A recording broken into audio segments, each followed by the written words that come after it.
Halo, apa kabar? Senang sekali Halo Indonesia bisa menyapa Anda di rumah hari ini. Ya, serangkaian informasi terkini dan inspiratif akan kami hadirkan selama 1 jam ke depan. Antara lain, peresmian Rusunawa Pesakih, Jakarta Barat.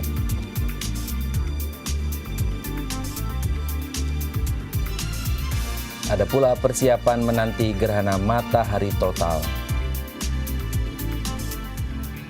Ya, dan hari ini Halo Indonesia akan membahas tentang potensi banjir di Jakarta, selengkapnya dalam segmen Bincang.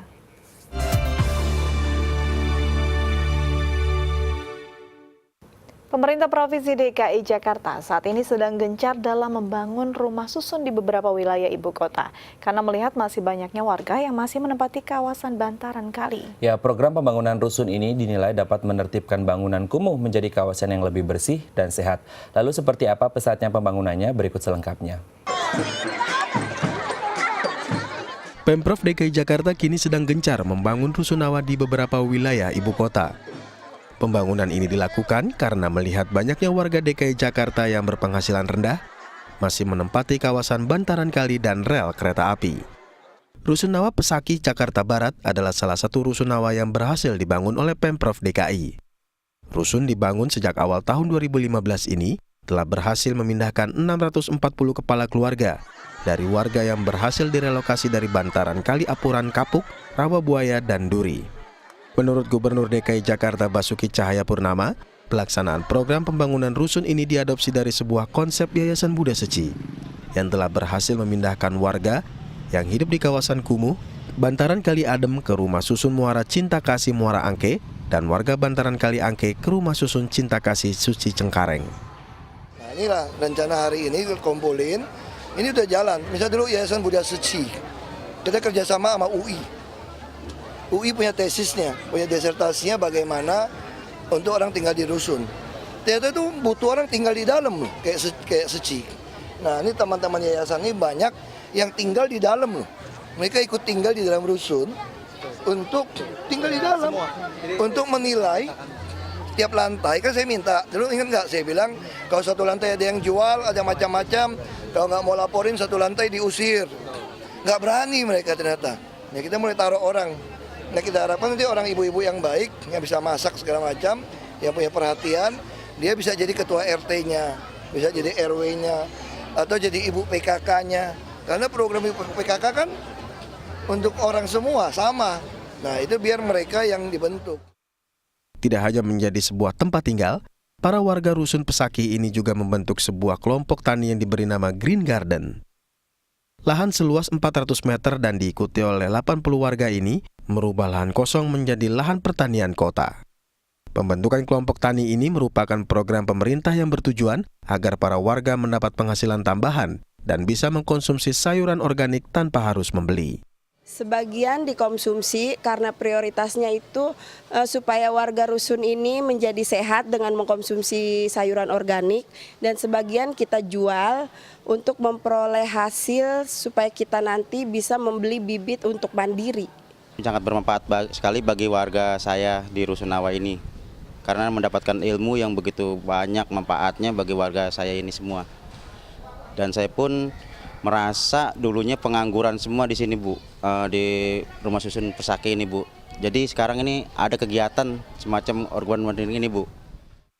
Semakin banyaknya rumah susun yang berhasil dibangun, diharapkan seluruh warga DKI Jakarta mendapatkan tempat tinggal yang layak tanpa harus menggunakan lahan pemerintah. Di tahun ini ditargetkan pembangunan rusun bisa mencapai 50.000 unit. Wiwit Purnamasari, Fajar Agestino, DAI TV. Ya, pemirsa, Dinas Kesehatan akan memberikan imunisasi tambahan polio yang mencakup anak usia 0 hingga 59 bulan tanpa memandang status imunisasi polio sebelumnya. Ya, Pekan Polio ini dimulai hari ini hingga 15 Maret mendatang. Dan untuk mengetahui bagaimana Pekan Polio ini berlangsung, kami sudah terhubung dengan rekan kami Nova Monika yang akan melaporkan suasana dari R. Petra Saharjo Setiabudi, Jakarta Selatan. Baik Nova, silakan dengan laporan Anda.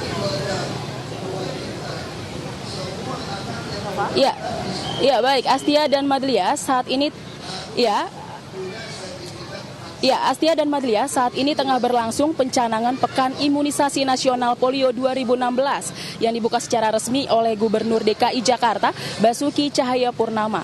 Adapun pencanangan Pekan Imunisasi Nasional kali ini diadakan langsung di ruang publik terpadu ramah anak Suharjo Mentas, Kelurahan Menteng Atas, Kecamatan Setiabudi, Jakarta Selatan.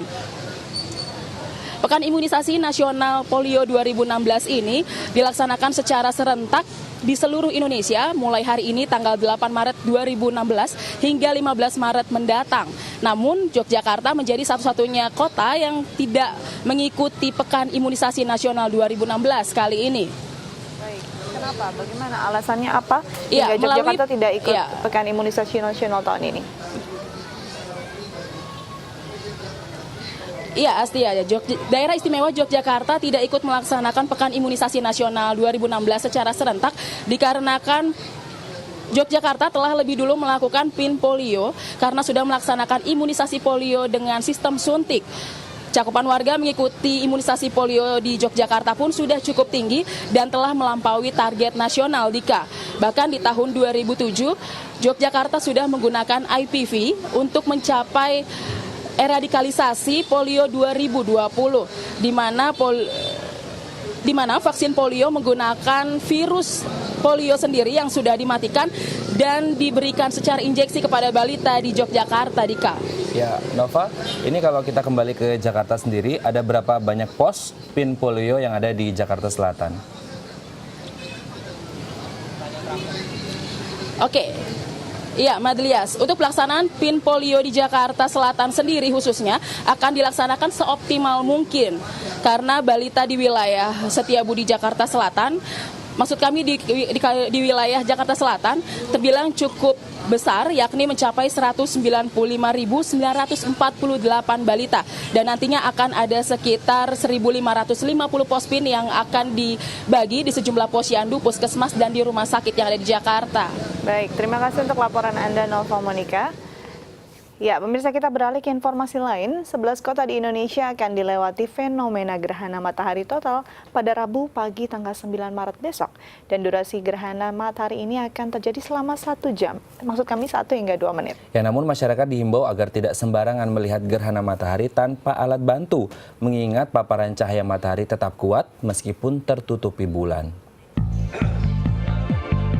Tanggal 9 Maret 2016, Indonesia akan dilewati fenomena gerhana matahari total.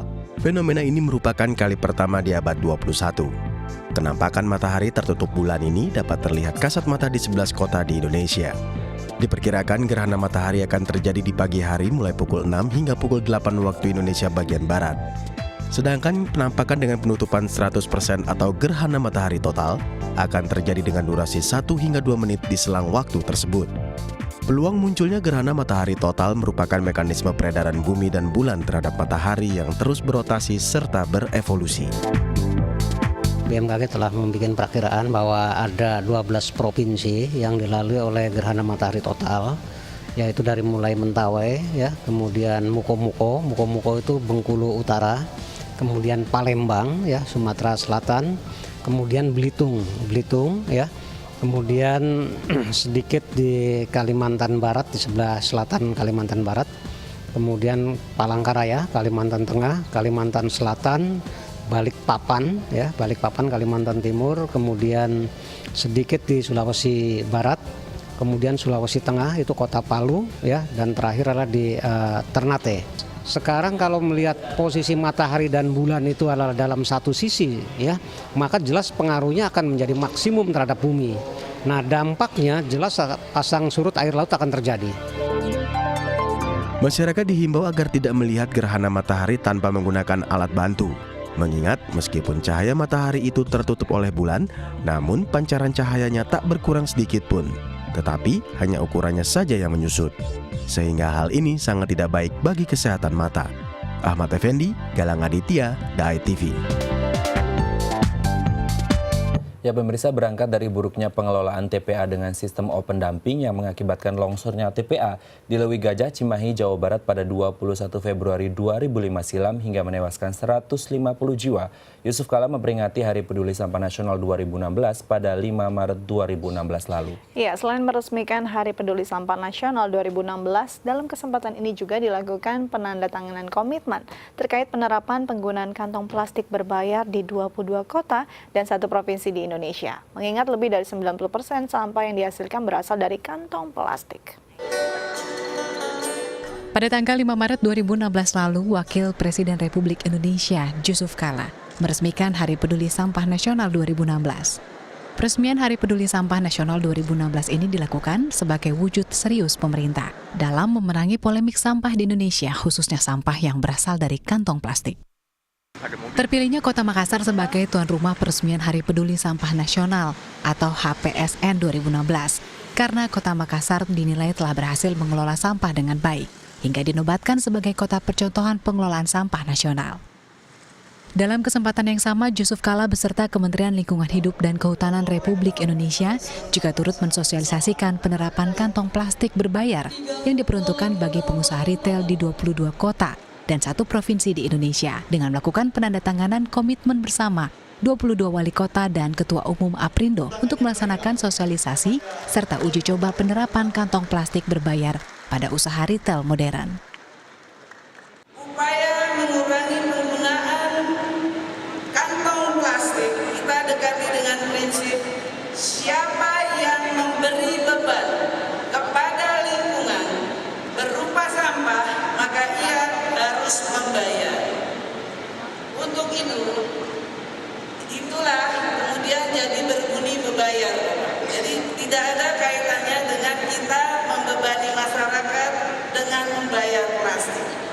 Karena pada dasarnya biaya kantong plastik dari retail itu sudah masuk dalam harga biasanya. Nah, sekarang kita angkat terang-terang bahwa plastik itulah yang menjadi beban bagi lingkungan dan kita harus membayar untuk membebani lingkungan tersebut.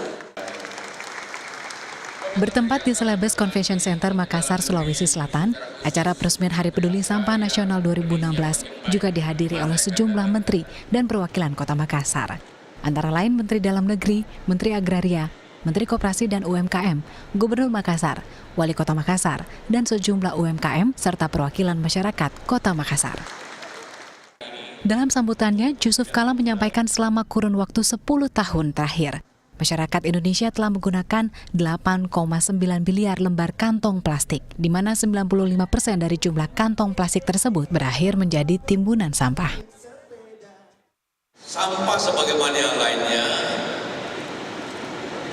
itu bertambah dan menjadi masalah karena kemajuan juga. 2 hal, kemajuan ekonomi sehingga konsumsi makin bertambah dan berarti masih pasti ada sisa. Kedua, teknologi.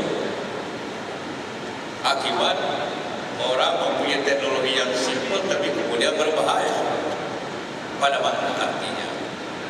Kantong plastik itu bagian kecil dari komposisi jumlah sampah. Namun efeknya ternyata cukup luar biasa. Dia itu menyumbat sungai-sungai kita, selokan-selokan kita jadi banjir, kemudian di tanah tidak terurai, kemudian dimakan oleh binatang di perairan jadi mati dan segala macamnya. Dan Indonesia terkenal sekarang sebagai penyampah plastik nomor 2 terbesar ke lautan. Nah, ini PR besar buat kita. Nah, jadi upaya kebijakan kantong plastik tidak gratis ini adalah sebuah upaya terobosan dari pemerintah sesuai dengan Undang-Undang Persampahan, yaitu poin pengurangan sampah. Dengan mengusung tema Revolusi Mental menuju Indonesia Bersih Sampah 2020, Yusuf Kala mengimbau agar masyarakat mulai menerapkan prinsip 3R, yaitu Reduce, Reuse, dan Recycle. Nova Monika, Kerdin Askoloni, DAI-TV.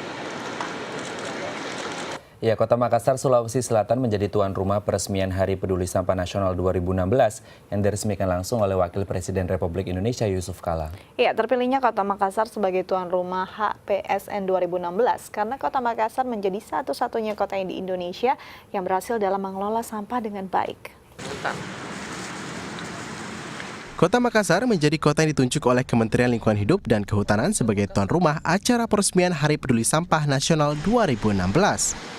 Terpilihnya kota yang memiliki luas wilayah kurang lebih 175,77 km persegi ini karena prestasi Kota Makassar yang dinilai telah berhasil mengelola sampah dengan baik melalui kehadiran ratusan bank sampah yang dibentuknya bersama masyarakat Makassar.